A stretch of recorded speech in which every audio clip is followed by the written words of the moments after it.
நடராஜர் திருநடனம் புரியும் பூலோக கைலாயமான தில்லை என்று அழைக்கக்கூடிய சிதம்பரத்தில் குயவர் குலத்திலே திரு அவதாரம் செய்தவர் திருநீலகண்ட நாயனார். பொன்னம்பலத்து ஆடுகின்ற அம்பல கூத்தரிடம் சிறுவயது முதலே சிவபக்தியில் திளைத்து வந்த இவர் தம் குடும்ப தொழிலான குயவர் பணியில் ஈடுபட்டு மண்பாண்டங்கள் செய்து விற்பனை செய்து வந்தார். அதுபோலவே சிவனடியார்களிடம் எல்லையில்லா அன்பும் பக்தியும் உடையவர்.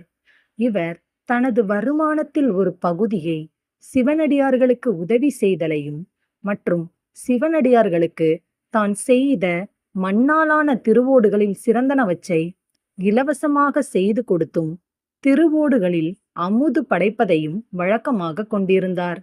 சிவனடியார்களுக்கு திருவோடுகள் கொடுக்கும்போது திருநீலகண்டம் என சொல்லிக் கொடுப்பது இவரது வழக்கம். திருநீலகண்ட நாயனார் திருமண வயதை அடைந்ததும் திருமணம் நல்ல முறையில் நடைபெற்றது. அவரது குணநலனுக்கு ஏற்றபடி நல்ல மனைவி அமைந்தாள். திருநீலகண்டரின் மனைவியும் சிவனிடத்தும் அடியவர்களிடத்தும் மிகுந்த பக்தி கொண்டிருந்தார். கணவனும் மனைவியும் அடியவர்களுக்கு தொண்டு செய்து இல்லறத்தை நல்லறமாக நடத்தி வந்தனர். இருவரும் சீரும் சிறப்புமாக வாழ்ந்து வரும் காலத்தில் ஒரு நாள் முற்பிறவி பாவத்தின் பயனாக அவ்வூரில் வசித்த நடன மங்கையிடம் அவருக்கு பழக்கம் ஏற்பட்டது. இந்த செய்தி அவர் மனைவிக்கு தெரிந்தவுடன் வருத்தமுற்று அவருடன் கருத்து மாறுபட்டு வாழத் தொடங்கினார். திருநீலகண்ட நாயனாரிடம் பேசுவதை நிறுத்தினார். ஆனாலும் இல்லாளின் பணிகளை செய்து வந்தார். திருநீலகண்டரை தீண்டுவதை தவிர்த்தார். ஒரு நாள் திருநீலகண்டர் தன்னுடைய மனைவியை தொட முற்பட்ட போது, நீங்கள் என்னை தொட்டால் உயிரோடு இருக்க மாட்டேன், திருநீலகண்டத்தின் மீது ஆணை என்று அவர் மனைவி கூறினார். திருநீலகண்டத்தின் மீது ஆணையிட்டதால் இனி மனைவியை மட்டுமல்லாமல் எந்த பெண்ணையும் மனதாலும் நினைக்க மாட்டேன் என்று திருநீலகண்ட நாயனார் சபதம் ஏற்றார். அவர்கள் இருவரும் ஒரே வீட்டில் இருந்து கொண்டு தாம் கொண்ட விரதம் பிறர் தெரியாதவாறு வாழ்ந்து வந்தனர். இப்படியே வாழ்ந்து தம்பதியர் இருவரும் முதுமை பருவம் அடைந்தனர். முதுமை பருவம் அடைந்தும் சிவபெருமான் மீது கொண்ட பக்தி மட்டும் குறையாமல் பெருகி கொண்டே வந்தது. திருநீலகண்டத்தின் மீது ஆணையிட்டதால் திருநீலகண்ட நாயனாரும் அவருடைய மனைவியும் கொண்ட மன உறுதியினை உலகுக்கு எடுத்துக்காட்டி அவர்களுக்கு அருள் செய்ய சிவபெருமான் திருவுள்ளம் கொண்டார். சிவபெருமான் வயது முதிர்ந்த சிவனடியாராக வேடம் அணிந்து திருநீலகண்ட நாயனாரின் வீட்டிற்கு வந்தார். திருநீலகண்ட நாயனாரும் அவருடைய மனைவியும் சிவனடியாரை அன்புடன் வரவேற்று உபசரித்தனர். சிவனடியார் திருநீலகண்ட நாயனாரிடம் திருவோடு ஒன்றினை கொடுத்து, இந்த ஓடு மிகவும் புனிதமானது, இதற்கு ஈடு இணை ஏதும் இவ்வுலகத்தில் இல்லை. நான் நெடுந்தூரம் பயணம் செய்ய வேண்டி இருப்பதால் இந்த ஓட்டை பத்திரமாக தாங்கள் வைத்து கொள்ள வேண்டும். நான் திரும்பி வரும்போது உங்களிடம் பெற்றுக்கொள்கிறேன் என்றார். திருநீலகண்ட நாயனாரும் அதனை தன்னுடைய பாக்கியம் என்று கூறி பெற்றுக்கொண்டு பாதுகாப்பான இடத்தில் வைத்தார். சிறிது காலத்திற்கு பின் சிவனடியார் வந்து திருவோட்டை கேட்டவுடன் திருநீலகண்ட நாயனார் திருவோட்டை தான் வைத்த இடத்தில் தேடினார். திருவோடு வைத்த இடத்தில் இல்லாததால் புலம்பினார்.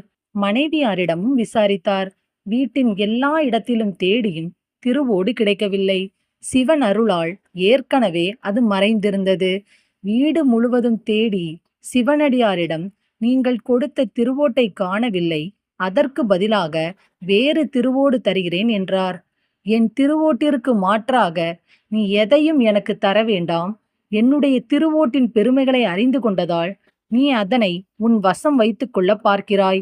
என்னுடைய திருவோட்டை கொடுத்தால் கொடு, இல்லை என்றால், திருவோட்டை உண்மையில் காணவில்லை என்றால் நான் கூறுவது உண்மை என உன் மகன் மேல் சத்தியம் செய் என்றார் சிவனடியார். ஐயா, தாங்கள் சொல்லியவாறு உறுதி செய்ய எனக்கு புத்திர பாக்கியமில்லை என்றார். அப்படியானால் உன் மனைவியின் கையை பற்றி குளத்தில் மூழ்கி சத்தியம் செய் என்றார் சிவனடியார். அடியவரே, எங்களுக்குள் ஏற்பட்ட ஒரு சபதத்தால் என் மனைவியை தொட்டு அவளுடன் குளத்தில் மூழ்க முடியாது. நான் வேண்டுமானால் தனியே மூழ்கி உறுதி செய்கிறேன் என்றார். நீ வேண்டுமென்றே ஓட்டை ஒளித்து வைத்துவிட்டு சத்தியம் செய்ய மறுக்கிறாய். இந்த அக்கிரமத்தை தில்லைவாழ் அந்தணர்களுடைய தர்ம சபையில் நான் முறையிடுவேன் என்று கூறி திருநீலகண்ட நாயனாரையும் அழைத்து கொண்டு சென்று அவையினர் முன் தான் திருவோட்டை கொடுத்தது அது காணாமற் போய்விட்டது என சொல்லியதால் மகன் அல்லது மனைவியுடன் சத்தியம் செய்ய சொன்னது, அதற்கு அவர் கூறும் காரணம் ஆகியவற்றை சிவனடியார் எடுத்துரைத்தார்.